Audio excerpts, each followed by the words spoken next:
Today we're talking about cultivating self-worth in everyday life. Small shifts that can literally change everything. Welcome back to your Emotional Support Podcast. Welcome back, everybody. I'm your host, Noelle Rizzio. I am so happy you're here. Truly, we are back for season 3. Season 3 feels a little bit different. It feels softer, deeper, more intentional. This season, we're talking about finding hidden beauty in your current reality, embracing unexpected life paths, and building daily habits that quietly strengthen your inner world.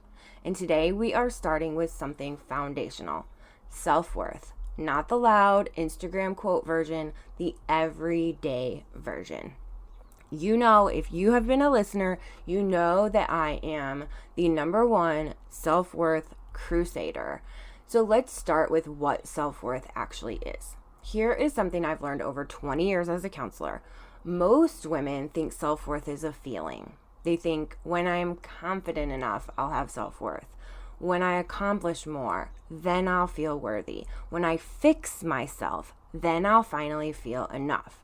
But self-worth isn't a feeling, it's a practice, okay? It is the quiet belief that you matter even on your most average, messy, human days. The way we build that belief isn't through dramatic reinvention.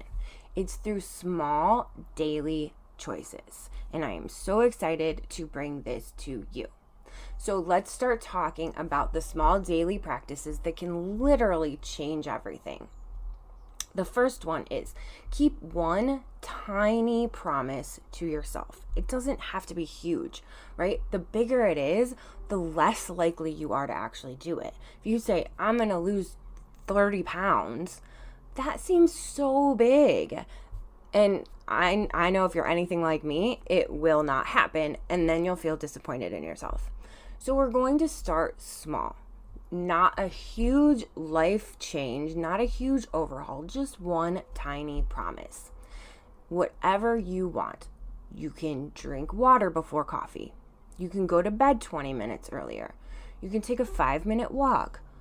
Put your phone down during dinner. Whatever tiny promise you want to accomplish. When you keep promises to yourself, your brain registers something very important. It registers that I can trust myself. And trust is what starts to build that self-worth, okay? When we keep those promises and we make those goals, that's when we start to trust ourselves again.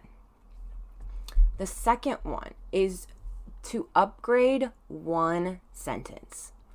Pay attention to your internal narration. Sorry, that was really hard to say for some reason. It's that Nicole, it's that inner critic that I'm always talking about, but she'll creep in and she'll say, I'm so bad at this. I always mess up.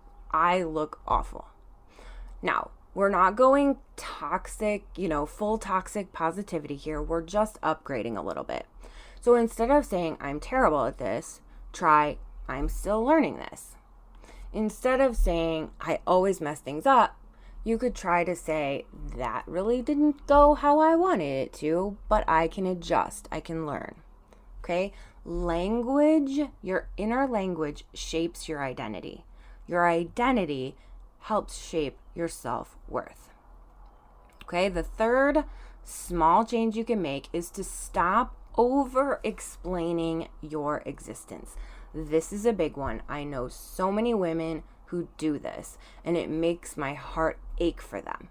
Okay? I want you to start noticing how often you over-apologize, over-explain yourself, or shrink in situations where you don't need to. You might say things like, sorry, this is probably dumb, but, or you might say things like, sorry to bother you, or sorry, I know you're busy. What if instead you tried, here's what I'm thinking, or do you have a minute, or I'd like to add something. You are allowed to take up space. 100%. And every time you act like you belong, your nervous system starts believing it. It's like that fake it till you make it, right? Just pretend like you belong in every space. And soon your brain and the rest of your body will start believing that that is the truth. Because it is. It is the truth. All right. The last small change that you can make is to do one thing that future you will thank you for. Self-worth grows when you treat yourself like someone worth caring for. So care for tomorrow's you. Prep tomorrow's lunch today.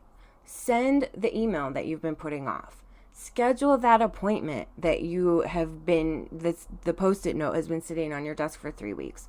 Clean one surface around you that is driving you crazy because it's a mess. Do something small for your tomorrow self. It sounds simple, it sounds small, but small acts of self-respect compound. They build. And you notice, hey, I am worth this.